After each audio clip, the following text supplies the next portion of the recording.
जादुई गुफा की कहानी। बहुत पहले की बात है। बगदाद शहर में दो दोस्त अली और मुनीब रहते थे। अली बहुत गरीब था और वह किसी के घर बहुत ही ईमानदारी के साथ काम करके अपना गुजारा करता था। वह स्वभाव से ही बहुत ही ईमानदार और भला इंसान था। जब मुनीब अमीर था और वह स्वभाव से लालची इंसान था। बहुत व्यापार और पैसा होने के बावजूद उसको पैसा और पैसा चाहिए था। एक दिन की बात है। अली अपने मालिक के बच्चे जंगल में घुमाने के लिए और खेलने के लिए ले जाता है। वह थोड़ा आराम करने के लिए बैठ गया तो उसकी नींद लग गई। जब वह उठा तो उसने देखा मालिक का एक बच्चा उसके साथ नहीं है। वह बहुत घबरा गया कि अब मालिक को पता चलेगा तो वह बहुत गुस्सा करेंगे। उसने सोचा पहले वह मालिक की लड़की को घर छोड़ के आए, इसके बाद वह मालिक के दूसरे बच्चे को ढूंढने जाएगा। उसने ऐसा ही किया। वह मालिक के पास गया। उसने मालिक को बताया कि आपका एक बच्चा खो गया है। मैं आपकी लड़की को घर छोड़ने आया हूँ, इसके बाद उस बच्चे को ढूंढने जाऊँगा। मालिक को जब ये बात पता चली, मालिक बहुत गुस्सा हुए और मालिक ने अपने नौकरों को बुलवा के अली की बहुत पिटाई लगवा दी और मालिक बहुत नाराज़ हुए। अली मालिक की लड़की को घर छोड़ने के बाद वापस जंगल आता है।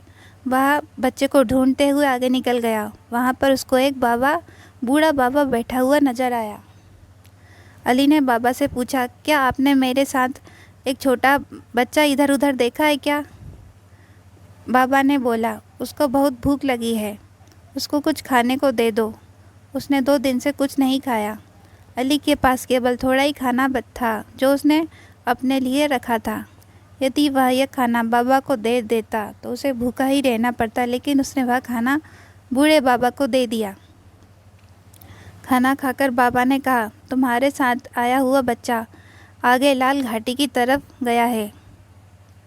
अली आगे घाटी की तरफ चला गया। जाते जाते रात हो गई। अली को एक गुफा नज़र आई। वह उस गुफा में चला गया। उसने सोचा आज रात इसी में गुजारनी पड़ेगी। वह सोने लगा, लेकिन भूख के कारण उसको नींद भी नहीं आ रही थी। उसने बोला, काश मेरे पास खाना होता। इतना बोलते ही उसके सामने बहुत से शाही पकवान की दावत आ गई। उसे बड़ा अचरज हुआ और उसने वह खाना खा लिया। खाने के बाद जब सोने लगा तो उसको ठंड लगने लगी। उसने बोला, काश मेरे पास एक चादर होती। तभी उसके सामने एक चादर आ गई। अब वह समझ गया था कि यह गुफा जादुई है। उसके बाद वह सो गया। सुबह उठने के बाद उसने बोला, काश मेरे साथ मेरा मालिक का बच्चा भी मुझे मिल जाए। इतना कहते ही वह बाहर आया और उसने मालिक के बच्चे को देखा। वह बहुत खुश हो गया। वह बच्चे को लेकर चला गया। जाते जाते उसने वह चादर बूढ़े बाबा को दे दी, जिसने उस घाटी का रास्ता अली को बताया था। उसने यह बात अपने दोस्त मुनीब को बताई। सारी बात जानकर उसने सोचा, अली कितना मूर्ख है जो ऐसी जादुई गुफा से केवल मालिक का बच्चा ही ढूंढ के लेके आया। उसने उस गुफा में जाने को सोचा। उसने अली से सारा रास्ता जानकर गुफा के लिए चल पड़ा। गुफा की तरफ जाते समय उसको वही बूढ़ा बाबा नजर आया। मुनीब ने बाबा से गुफा का रास्ता पूछा। बाबा ने उससे खाने को मांगा तो मुनीब बोला, यदि खाना मैं तुमको दे दूंगा तो मैं क्या खाऊंगा?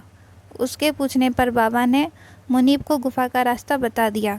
घाटी पहुंचकर जब उसने गुफा देखी तो वह बहुत खुश हो गया। वह जल्दी जल्दी से उस गुफा के अंदर चला गया और गुफा से बोला, मुझे इतना खजाना दो कि जिससे मैं ज़िंदगी भर भी ना गिन सकूं।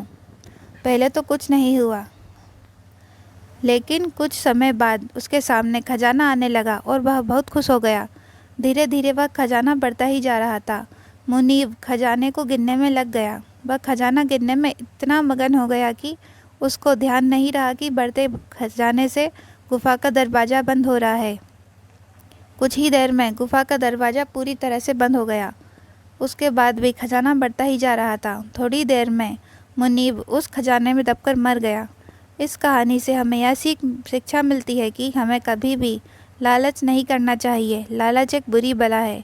जिस तरह मुनीब ने खजाने का लालच किया और अपनी जान से हाथ धो बैठा।